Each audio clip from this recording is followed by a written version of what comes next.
So I'm 16 and therefore fortunate enough not to pay taxes yet. But obviously, even at my age, I know that back in May, there was a cross-party committee report that said that financial education for young people needs to be statutory and compulsory nationwide. I'm a youth MP and I've heard from so many children that they really believe in this.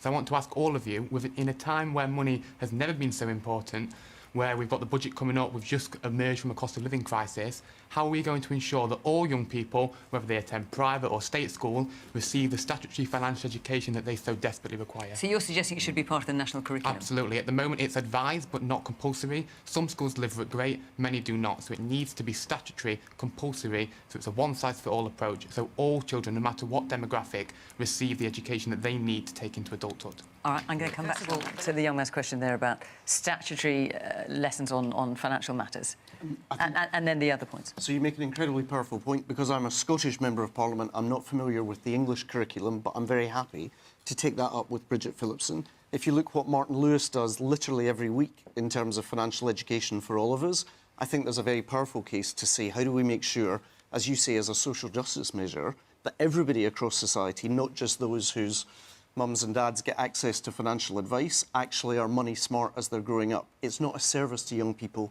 not to make sure people understand money as they're growing up. Well, I very much welcome the point the young man made at the front about economic education, because one of the things I would achieve is debunking many of the things we've just heard. I mean, for a start, people don't understand tax. We put tax on things we want to reduce the amount of, things that we want to disincentivize. We put tax on alcohol because we want people to drink less. We put tax on smoking because we want people to smoke less. What do you think happens when you put the taxes up on employment and on business? You get less business and you get less employment.